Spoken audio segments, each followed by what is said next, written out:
Welcome to the CEO.com show. My name is Clint Betts. Make sure you download our app. CEO.com has an app on iOS, Android, Amazon Fire TV, Roku. How cool is Roku? We're everywhere. Apple TV, all the big ones. The big five, as I call them. Make sure you download the CEO.com app or go to tv.ceo.com. You can watch all of these interviews. You can also listen to all these interviews at tv.ceo.com. So you don't just have to watch them. If you don't want to look at me, you don't have to. You can just listen. We're also all over the place. Wherever you download podcasts, wherever you listen to podcasts, we're there.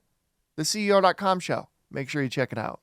On today's show, I talked to a very interesting entrepreneur who's working on a very interesting problem, which is therapy inside of schools. The company is called eLuma Therapy. The CEO is Jeremy Glauser. I think you're going to really enjoy this conversation.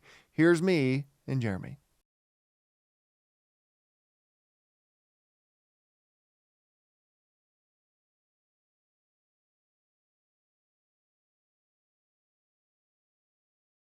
Jeremy, thanks so much for coming on. It means a lot to us. I think the company that you're building here is actually really important. eLuma Therapy, the project that you guys are working on, the problem you're trying to solve, rather, I should say, is quite incredible. And I want to dig into that. But at what point did you know that you were an entrepreneur? Pretty early on. I was 9 years old when my brothers lassoed me into what was then the family business, mowing lawns. So we'd knock doors, push lawnmowers up and down, weed whack, sweep, mow. So from there, my brothers moved on. I kept it going until I was about 14. And then I started working for a real entrepreneur and renovated houses and put in yards and sprinkler systems. And he was really a serial entrepreneur and taught me a lot about what it means to have an idea and to take it to fruition. And then I just kept an eye on it, and what would I want to do to really have a positive impact on the world. So I think I knew from pretty young that I was an entrepreneur. I was a builder, so to speak. Did you go to school? I did. I did go to school. I mean, school is always a big part. As a matter of fact, my mom was an elementary teacher, and that influenced what I'm doing today for sure. And it was always instilled in us to go on and get a higher education. So after high school, I went to Brigham Young University, played soccer, got an education, and I miss those days sometimes. Those are good days. Of course. College is like you're just having fun. Let me, I mean, you don't have to answer this, but I'd prefer that you do. I assumed you liked playing soccer more than going to classes. Oh, yeah. I liked working more than I liked going to classes. I mean, here's the truth. That was a very formative time for me. My mom died when I was 18. And she had been my biggest promoter, my biggest fan. And I felt like a big gaping hole had entered my life. And it caused a lot of introspection and reflection. So when I went on to college, I really felt alone. And I was almost like rediscovering my identity a little bit. So yeah, soccer was part of that. I worked a ton, barely ever made it to class, and was doing my homework in class. I'll bet you some of my professors wondered what the heck I was up to, but I was just running ragged all over the place. Why do you think? Those were formative years, man. Well, yeah. I mean, I can't even imagine losing your mother at 18 years old. That's got to be devastating. That just seems like the worst possible age that I could think of. Like, It was. yeah, that's awful. Because you're about to go out and Growing up, everyone said, growing up, everyone said, Jeremy, you're just like your mom. You've got so much of your mom. So I had 5 brothers, and it was hard on all of us. And for me, in my unique situation, it was hard because I felt like I related so much to her. And she was a great mentor. And then she actually died very suddenly. She was healthy and then had died within 7 to 10 days, if I remember correctly. So it was a system shock. But as hard as it is to lose someone, and you can never replace that someone, it really did form my life mission. It helped me articulate that I'm really here to help people fulfill their potential. And much of who I am is really tied back to not only her legacy as a living person, but her legacy as someone who's passed on. So it's been hard, of course, but it's also been highly motivating. So why'd you keep yourself so busy with the soccer, with classes, and then with working? Was that were you working out of necessity, or were you working like that hard and constantly being busy just because you didn't want to think about the devastating stuff that had happened?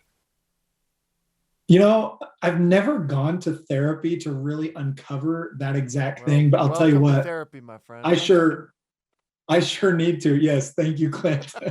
Happy to do it. It's I think it's a combination of all those things. I got some scholarships through hard work and getting grades, in high school. That was a huge, huge help.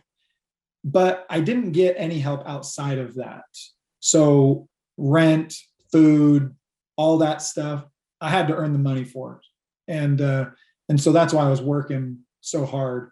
Plus, I'm just the personality that I love to work and to get things done. So having a few irons in the fire never bothered me.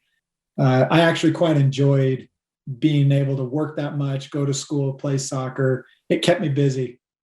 I had a very similar college experience. Well, I guess kind of very similar. I got married super young, and you have life responsibilities at that point and where you have to make a living. And so I'm going to school kind of as like an afterthought, but like my working was like what I was doing. Just like providing Yeah. for the family, which is really interesting. But you played soccer. You were an athlete. I was not an athlete at all. What did you learn playing soccer at a collegiate level that has helped you in your entrepreneurial journey? Resilience. And I know that is a loaded term or loaded word, but growing up, I played soccer competitively in Southern California, and I was pretty good. I competed with some of the really good teams down there. I started, then I got to BYU and I didn't start. There were players who had taken those positions. So I wasn't used to riding the bench. I Hmm. wasn't used to being one of the players in practice who helped ensure that the starters were fit. I was the starter. That was really hard for me emotionally. And I mean, I was coming off of my mother's death and feeling lonely, and I had a hard time connecting with a bunch of the guys because my identity was in balance. And that taught me a lot of resilience. I served a mission for my church, and then I came back and I thought that I had a role on the team, but I was cut. And I was pretty upset, to be honest. And that next year I worked my butt off, trained. I was more fit than I'd ever been. And I went back, and maybe it was a personal vendetta. I don't know. I went into that tryout season so determined, and I was lucky enough to be placed back on the team, but I still didn't have a starting position. I think what I learned was I love the game, I love the competition, and whether I was going to play or not, I was going to put in everything I could. And I definitely started some games, but I never really achieved that starting position. I think what it taught me, Clint, is that resilience comes from within you and no one else is going to give it to you. You've got to find where it is that the passion comes from. And it's the passion that will drive you to succeed. So it was a good experience in hindsight, although I would have loved to play a little more on the field during those games. Do you still play just for fun? I wish. I try to do some pickup every so often. I found myself becoming a really good fan. I love the Real Salt Lake soccer team. Got season tickets, watch their games, go to their games, and I'm a great fan. So at what point do you start thinking about starting your own company? I was always thinking about it. As a kid, working for an entrepreneur, you see the world from an entrepreneur's eyes, and you always look for problems. Oh, I could solve this, I could solve that. So from a young age, I had this ongoing list of business ideas. And as I grew older, left the house, started playing soccer, was going to college, I was always keeping an eye out for it. And I ended up working for some smaller companies, some startups, just keeping an eye out for it. And it was during that time I really learned that my mission is to help people fulfill their human potential. So the business ideas that I was keeping an eye on were really related to that. Another key point was I was studying linguistics at the university and debating what I would do until I found the idea I wanted to, build and really invest in. And one day I came across a concept that is called telehealth. This was 12 years ago. And I started looking into it. And I was working in education technology, studying linguistics, and realizing, man, I have a passion for language and how people speak, but I also love education. So the lack of therapists available to school systems was becoming a big problem. And this concept of telehealth was becoming more widespread, being researched. And I came across it and I thought, wow, that is a perfect intersection of my love for linguistics, helping kids, helping people, and really loving the education industry and helping educators and administrators, achieve their goals. It was really at that intersection that I started to realize this is it. I think this is the idea that I want to move forward with. Well, 12 years ago, telehealth would have been like in the nascent stages, right? Of just like an idea, like you're saying, like it was like mostly like, hey, this kind of all has to be in person. Now, is it even called telehealth, or is it just called health? Yeah, it's still called telehealth, but it's referred to with many different names: teletherapy, telepractice, telehealth, online therapy. It kind of depends who you're talking to and the terms that they're familiar with. But you're right, it was very nascent 12 years ago. You'd really find it in academic journals, being researched at universities, but known across the system in schools or healthcare. It was very much a new idea, and very many people were skeptical of it. And but you could tell that there was a lot of momentum gaining, and the need was only growing because the shortage of providers was only growing. How did you get a sense for the need? How did you get a sense for like, hey, there's not enough therapists inside the schools? That's interesting. I was in education technology already. So I was working with schools. We were, the company I was with at the time was called Complete Speech. And the solution was sold into schools and sold into clinicians. So I was working in that space. And I think that sometimes as entrepreneurs, we think that we'll get this lightning bolt idea from out of nowhere. But what I've found, it's more practical than that. You're working in a space, you're working in an industry. And for me, that was the case. Is I heard the signs, I heard the people talking, I was reading about it, I was going to conferences, and all those touch points culminated in what I felt like was an idea with enough validation. And so You at what know, point do you start eLuma therapy? in 2009, or sorry, 2011 is when we actually started it, September 5th, 2011. And there's always that decision of, Do you bootstrap it? Do you go raise capital? And early on, I made the decision to just build it organically and bootstrap it, because education usually adopts new ideas on a slower schedule. Yeah, and So going out and raising money just wasn't the first thing. well, and selling into education is a long runway, right? Like that's not like a typical B2B deal. Like there's a lot of approval processes and things like that as well. Yeah. And so, Yeah, I refer to ours as a complex sell. It's not transactional. There's multiple stakeholders. There's a lot of programming. You know, there's definitely multiple people and multiple hoops that you've got to jump through. and it's probably pretty sticky though once you get in. Yes, depending on the solution that you're selling. I mean, at first, I think that this is part of our learning curve. At first, it was very much a staffing kind of solution. I would work with charter schools here locally in Utah, call them up. We've got therapists, and then we would build a school, and then collect and pay the therapist out of those proceeds, with the ultimate goal that we'd build software that would make it more effective, that would make it more productive for schools and therapists.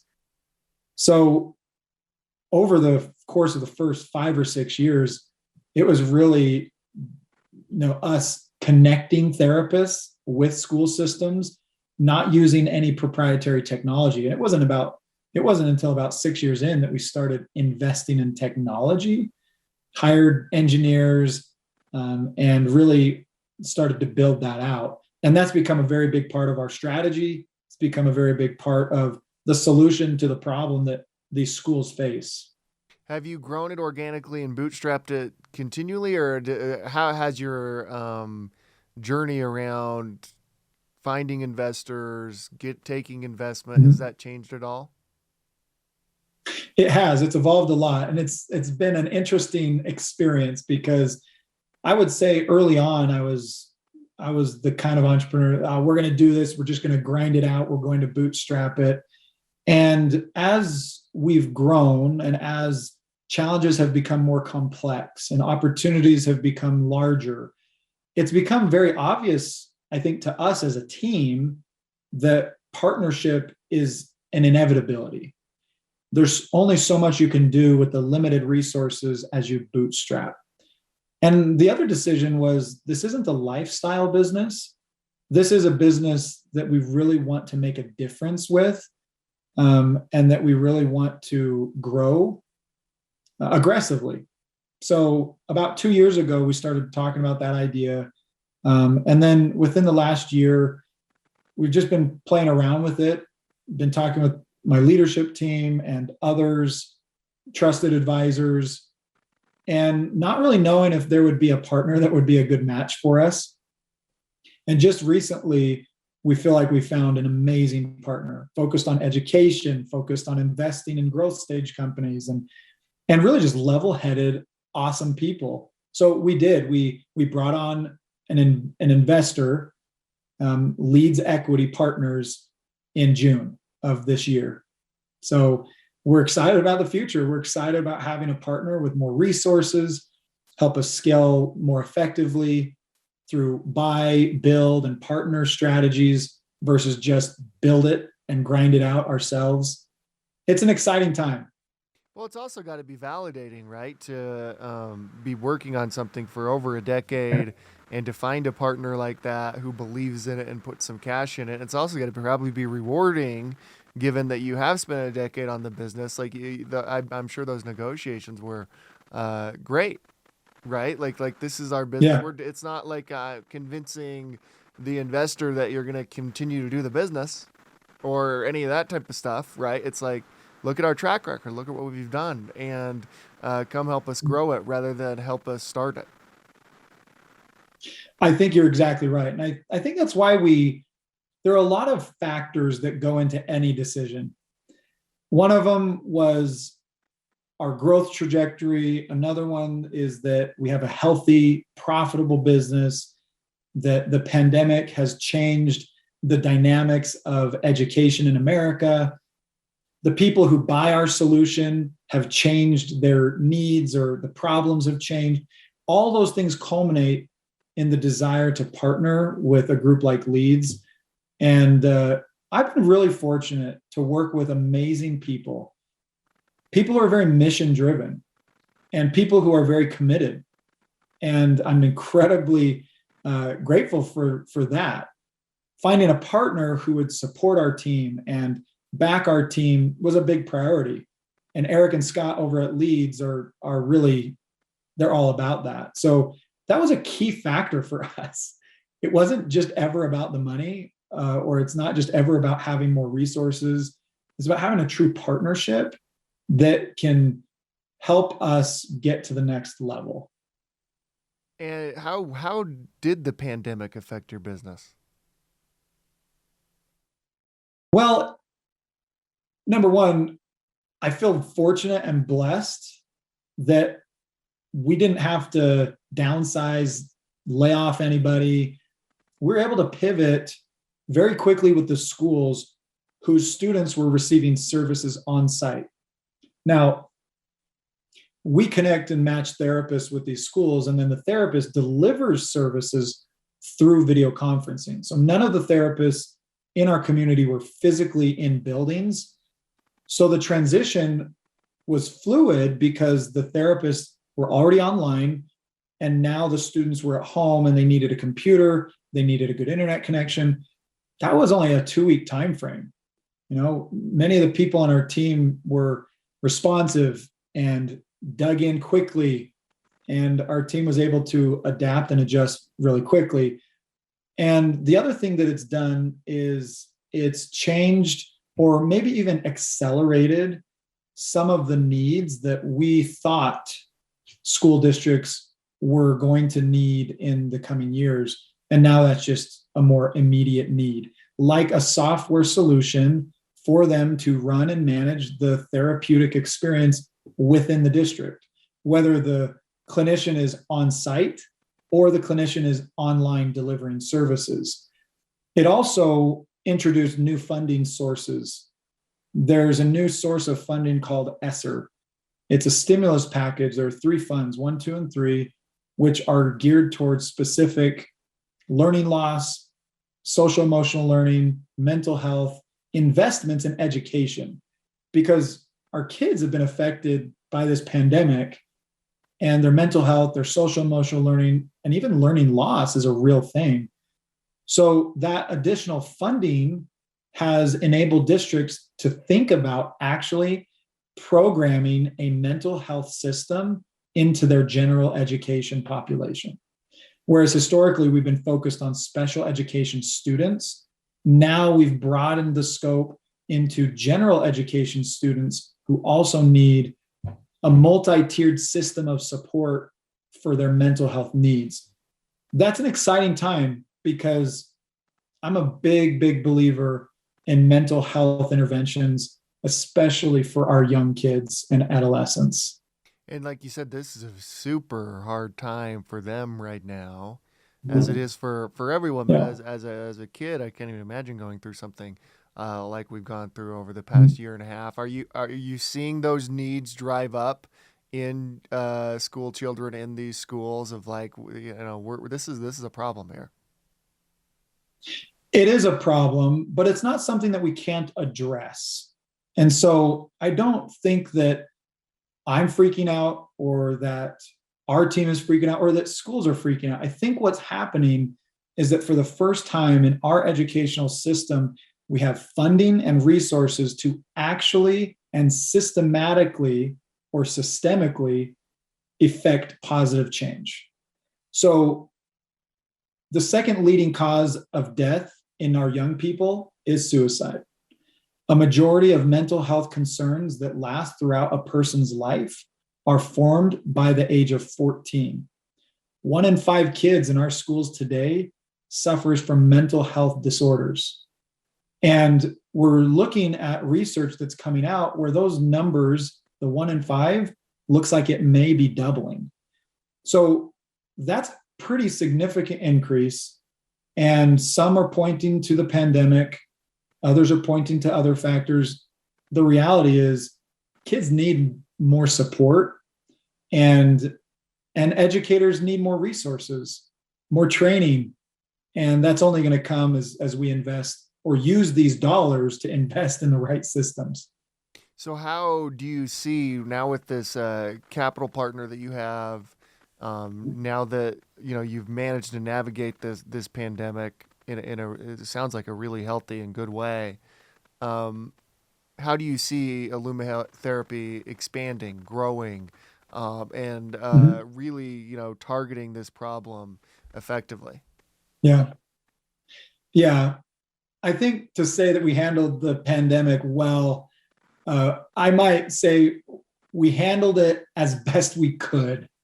It was hard for all of us. I mean, including us here. I mean, it was hard on clinicians. It was hard on educators. I think the fact that we just stayed together and stuck together is the success, and where we're going from here is really investing heavily in mental health programming for general education, as well as launching our software as a service. Today, we really are a tech enabled service where the services that we match are delivered through our platform. And now we're taking that platform and SaaSifying it, so to speak, so that we can license it to school districts and hopefully create a much better and more cohesive therapeutic experience in these districts. So we're hiring a lot of clinicians, meaning speech therapists, occupational therapists, mental health counselors, mental health therapists, school psychologists, and we're also hiring people in sales and marketing and engineering and support. And these are the kinds of things that we'll be continuing to hire out as we grow and expand. So I think for us, it's launching some products, and it's also growing our people. Well, it sounds like once you get it to a place where it becomes a software as a service platform, will you stay in education? It sounds like you could really even expand outside of that. Yeah, I think that's a little bit far out for me to say definitively, because as a team, we're very much focused on the K Yeah, through sure. 12 space. But absolutely, kids and adolescents need therapy outside of the school buildings. And the reality is that we can only provide as much therapy in schools as it helps them to progress academically. So we do have constraints within school buildings. A student who receives 30 minutes in their school might actually need an hour or hour and a half total. So we absolutely see opportunities to go that route, whether it's building or buying or partnering to make a holistic solution available for these kids. You're working on such, like, as I mentioned at the beginning, like, I think what you're working on alumitherapy is so important. You're working on such an important problem, which is the health of children inside of Mhm. schools, their mental health, their, like you said, speech therapy, occupational therapy, those types of things. Mhm. Did you always think you'd have such like a mission and purpose driven company? No, I mean, I'd be lying to you if I said I always was focused Yeah. on the mission. I think that for me, for the first half of my career is about finding what I wanted to do, what kind of business. And it wasn't until I had been in my career for a number of years that I realized the business that I want to really invest a decade or more into is something that is mission driven. And that's about the same time that I decided my purpose in life is to help people fulfill their potential. That's something that I think about a lot. I I really want to do that, and it's a great vetting tool for any ideas that I have inside or outside of business. So I would say it was what led me to want to found eLuma in the first place. And so it's really what's driven our culture. It's what's driven our recruitment.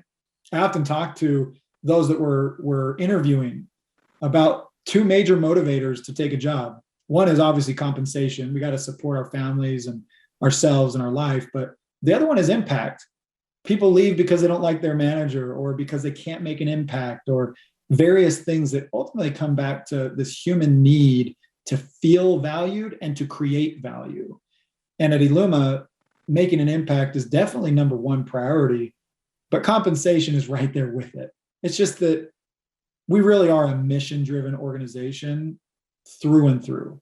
And I love that that's such a big part of the culture because I love, working with these people. And I was going to say coming to work, but we're remote. So coming to my desk and launching my computer and interacting with these amazing people. Have you always been remote, or did that happen because of the pandemic? We've always been hybrid. Okay. And it never felt right to not be hybrid because we are technically an online learning platform. And so we have people all over the country, but we do have an office in Lehigh. And before the pandemic, you'd probably see 15 to 20 people in there. And since the pandemic has hit, we made a transition, and you might see 10 to 15 people in there 1 or 2 days a week at best. So we're definitely a remote company now. Yeah, it's fascinating to see that we can work remote and be just as effective, if not more so, in a lot of these jobs. Now, that's not true for some industries and some jobs. For a lot of jobs, it seems like the effectiveness that people were working at is as good as it was when we were all in an office together. It's really fascinating. Mm-hmm. I agree with you, Clint. I think that it depends on role and it depends on industry, but generally speaking, people can be as productive or more productive working from home. I cut out an hour commute time every day by working at home. Now I go into the office 1 or 2 days a week because I do want to interface with my team. There's other administrative things that are easier when I'm physically there, but I cut out commute. I get to pop out and have lunch with my kids or my family. I get to greet them as they come home from school. It's easier to go to the doctor's appointment that's just down the road. All those things make life better. But I also think that we have to make sure that as companies and as a society, we draw boundaries. And we're still figuring that out, I think, as a society, but even at eLuma, because it's easy to work around the clock and never turn it off when we're at home. But it's also easy to not allow people the flexibility to go do something in the middle of the day. So I definitely think we're figuring it out. And I think we need to be patient with each other. We need to understand. And we just need to have a little bit of grace, I think. You mentioned you went to Brigham Young University, which is a faith-based institution in Utah. You served a 2-year mission for the Church of Jesus Christ of Latter-day Saints, and the heartbreaking and still devastating loss of your mother at 18. I just feel compelled to ask you, how important is faith to you? Faith is what's helped define me. At a very young age, I've always been a driven and passionate person, which has its pros and its cons, by the way. When I was about 12, I had a really hard personal experience.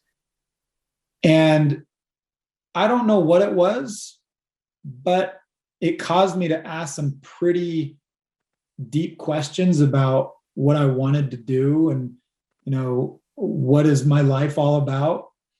And around that time, I had some experiences that definitely define who I am today. And and so I would say that it's definitely at my core. And um, I think what's important for all of us is whether we have a faith, a traditional kind of faith, or we believe in other things. What's important for us as humans is to decide what our values are. Because if we live according to our values, we're likely to be a lot happier. And if we live according to our values, at least for me, it's an incredible direction to decide where I want to go and what I want to achieve.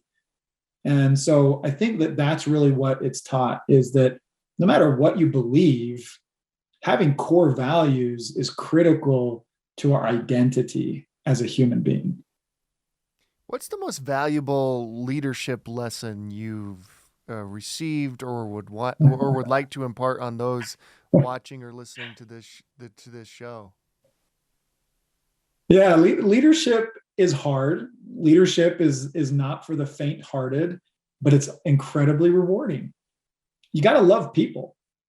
I mean, people are everything in leadership.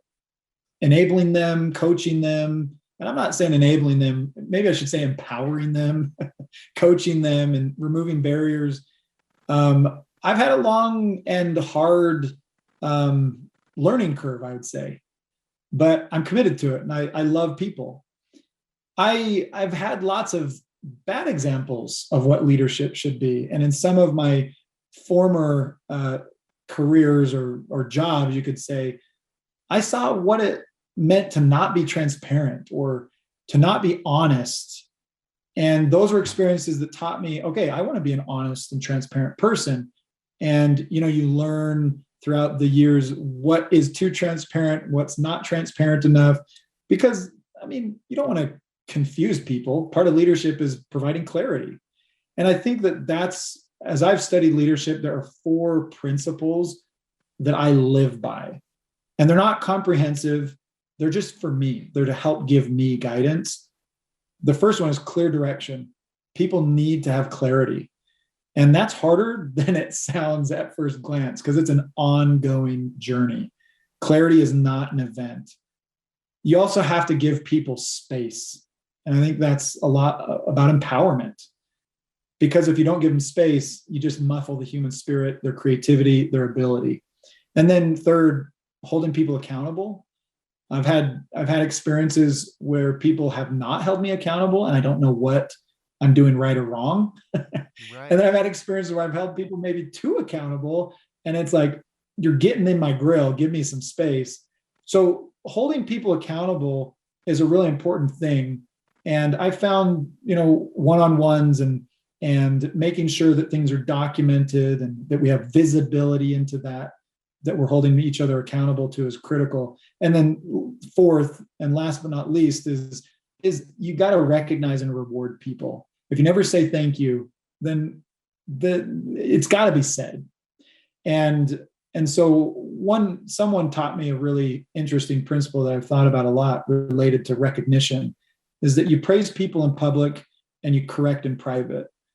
No one wants to be corrected in front of peers, but praising and rewarding in front of peers builds confidence in themselves, but also confidence from peers. So I think those are the major principles that I try to live by as a leader. Hopefully I'm doing okay. I'm interested in the first one, clarity. How do you achieve clarity with your team, and particularly as all remote team now? I'm sure that that you have to be Yeah. pretty intentional there. There is no such thing as over communicating in a virtual environment, period. Right. And I've learned that through a lot of different experiences. And my big caveat here, Clint, is that we're not perfect at it. I'm sure there are people who do better, but we try dang hard. So as a leadership team, I'm going to get technical here, but we kind of have this mashup of the Advantage framework, which is a strategic planning framework, and something called the 4 disciplines of execution that comes from the Franklin Covey model. And our model is a mashup of those. And it really comes down to a 1-page document that we that we create every 6 months, and it answers a few critical questions. And the one of those critical questions is what matters most right now. And from that, we define a handful of objectives. We call them defining objectives. And then we define standard operating objectives. Those are like the KPIs that tell us whether we're on track, off track, and how we're doing against these things. And that document and that model has evolved, and it will continue to evolve. But then we have monthly all hands, and we have town halls, and we have one-on-ones, and each team is responsible to have their own one-page playbook, we call it, that ties up to the company playbook and the one or maybe two things that matter most right now, because it's impossible to do everything. And I'm the first to admit that I have shiny object syndrome, and I love to look at new ideas. I love to entertain new ideas. But when leading a team or a significant mass, you've really got to have discipline around focus, because there's just no way you can accomplish everything. So that's the foundation for the clarity. And the clarity only comes from having that documentation really crisp and helping people understand it. That's the ongoing thing, is helping people understand what matters most and the defining objectives. So we're a work in progress. I think our team does a great job at it, but like anybody, we're on a journey. Right. I was at an event that made me think. I was at an event a few years ago, and it was with Netflix CEO Reed Hastings, the founder of Netflix. And he said something to me that I think about actually quite often. He said, like, if you don't lead yourself, no one will follow you. You first have to like lead yourself. So how do you lead yourself throughout the, like, what does your day look like? How are you structuring, like, and I think his point was like, hey, you got to follow your own principles, your own advice, your own values, and people can see that, right? And so if you're not leading yourself, no one's following you. No one's going to trust you as a leader. Yeah. For me, it's rituals. It's making sure that I have rituals that keep me healthy and keep me visionary. So everything from eating well to exercising on a regular basis to making sure that when I go on vacation, I really try to go on vacation. That's been a hard one to learn as an entrepreneur. Going from founder to CEO has been challenging, and I think taking vacations is one of the core challenges there. But then also making sure that I turn it off. I turn off work when I'm with family, and turn off work when I'm doing self-care. I have things that I love to do. I love to read. I love to exercise. I love to be with friends and family. I love to go camping. And these are the things that I know I have to do and actually plan into my life to remain sane. The other thing is, as a leader, you coach your teams, right? You're a coach. And one of the things that I've learned is I need a coach as a CEO. Sometimes it's a lonely path, because you have great people, but maybe they're not always in the position or in the mindset to be my coach, right? And who I can confide in some of my deepest concerns and desires. So having an executive coach is another important thing to me as a CEO, which I think is something that I've had come to me as highly recommended, and I would in turn highly recommend to other CEOs.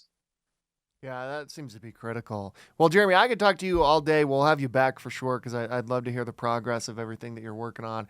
It's been an honor to talk to you. And again, your company that you're working on is just so fantastic, solving such a critical need. Congratulations on all the success, and let's have you back on one of these days. I'd love that, Clint. This has been awesome. It's fun to share the story, because we really do want to help a lot of people. And, the credit to what we've done is definitely a team effort and some amazing people who don't always get the thank yous and the opportunity to receive that recognition. So huge shout out to my team. Huge shout out to you, Clint, and what you're doing. Thanks for making all this happen. Well done. Thanks, Jeremy. Have a good one.